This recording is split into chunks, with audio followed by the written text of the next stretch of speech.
Clement एटले he was a former prime minister of United kingdom, और वो भी 1945 से 1951 के बीच में, जब भारत को आज़ादी मिली थी।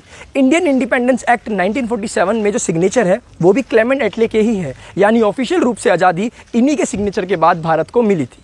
आज़ादी के बाद जब क्लेमेंट इंडिया आते हैं तो काफ़ी लोग उनसे पूछते हैं कि आपने भारत को आज़ादी क्यों दे दी, क्योंकि आप तो बड़े मजबूत थे। क्या गांधी और नेहरू इतने प्रभावशाली थे कि आपको आज़ादी देनी पड़ गई? तो क्लेमेंट एटले कहते हैं कि इन दोनों ने तो कभी मुझ पर कोई प्रभाव डाला ही नहीं, मुझे डर तो था आज़ाद हिंद फौज का जो सुभाष चंद्र बोस ने खड़ी कर दी थी। नमस्कार, मेरा नाम है सार्थक और आज मैं बात करना चाहूँगा भारत के असली हीरो सुभाष चंद्र बोस की। 1942 में सुभाष चंद्र बोस जर्मनी जाते हैं हिटलर से मिलने के लिए। जाना इसलिए पड़ता है काफ़ी हद तक क्योंकि इंडिया के अंदर बैठे हुए लोग सुभाष चंद्र बोस को बहुत डिसअपॉइंट कर देते हैं।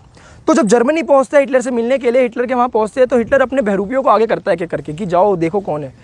तो एक एक करके बहरूपिया आते हैं और सुभाष चंद्र बोस पहचान लेते हैं। तो सुभाष चंद्र बोस हर बहरूपियों को बोलते हैं कि मुझे असली हिटलर से मिलना है। तो जब हिटलर आता है तो वो हैरान हो जाता है कि इनको कैसे पता कि मेरे बहरूपिया है और मैं असली हूँ। तो हिटलर कहता है सुभाष चंद्र बोस के कंधे पे हाथ रख के कि तुम्हें कैसे पता कि असली कौन है नकली कौन है?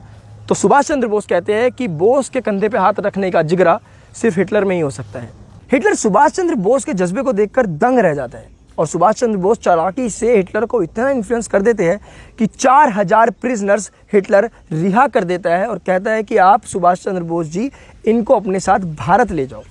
मैं आपको बता दूं कि जो 4000 प्रिजनर्स होते हैं वो इंडियंस ही होते हैं जो हिटलर ब्रिटिश आर्मी से जीता होता है, और उन्हीं 4000 प्रिजनर्स के दम पर खड़ी होती है आज़ाद हिंद फौज। अब मैं आपको बताता हूँ कि सुभाष चंद्र बोस को हिटलर से मिलने की नौबत ही क्यों आई, क्यों उनके अपनों ने ही उनको डिसअपॉइंट किया। ये बात है 1928 की। उस समय ब्रिटिश इंडिया के वाइसरॉय हुआ करते थे लॉर्ड इरविन।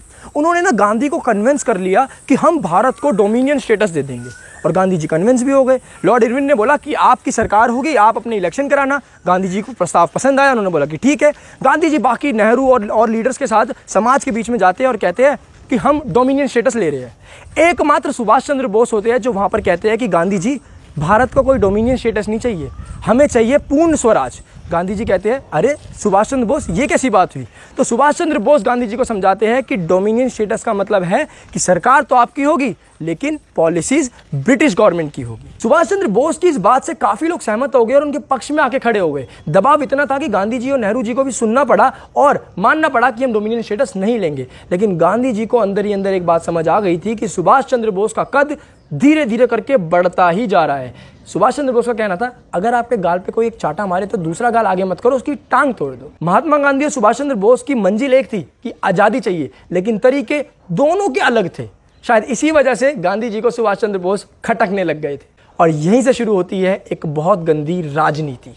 और राजनीति भी ऐसी कि गांधी जी 1939 में प्रेसिडेंशियल इलेक्शन करवा देते हैं सुभाष चंद्र बोस और सीतारमैया के बीच में। सीतारमैया गांधी जी के बहुत करीबी थे, जिनको वो आंध्र प्रदेश से बुलाकर लाते हैं सिर्फ चुनाव के लिए। पूरे कांग्रेस में गांधी जी कह देते हैं कि सभी लोग सीतारमैया को वोट देंगे, पर गांधी जी भूल जाते हैं कि वो सुभाष चंद्र बोस है, उनके साथ पूरा भारत जुड़ा हुआ है। अरे तुम्हारी राजनीति सुभाष चंद्र बोस को कैसे हरा पाती?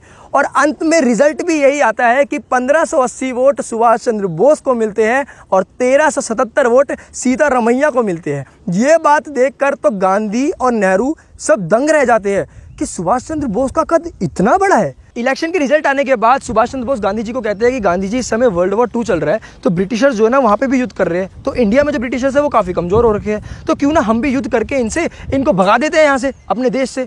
गांधी जी सुभाष चंद्र बोस को कहते हैं कि नहीं सुभाष, हम अहिंसा के मार्ग पर चलेंगे। सुभाष चंद्र बोस को ये बात पसंद नहीं आती क्योंकि सुभाष चंद्र बोस काफ़ी स्ट्रेटेजी लगा के चीज़ों को समझ रहे होते हैं। कहते हैं कि भाई सब जो हथौड़ा है वो मार दो क्योंकि लोहा गर्म है, लेकिन सुभाष चंद्र बोस की इस बात को कोई मानता ही नहीं है।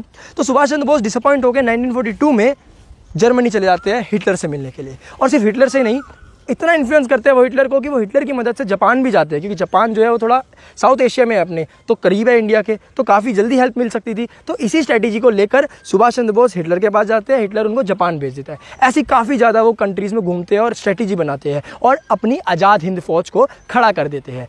अनफॉर्चुनेटली 1945 में उनका प्लेन क्रैश हो जाता है। काफ़ी लोगों का मानना ये है कि वो प्लेन क्रैश भी एक कॉन्स्पिरेसी है, और वो भी उनके अपने लोगों की ही कॉन्स्पिरेसी है कि सुभाष चंद्र बोस को मार दो। सुभाष चंद्र बोस जिंदा होते तो 100%, 500% नहीं, 2000% वो भारत के पहले प्रधानमंत्री होते। जय हिंद।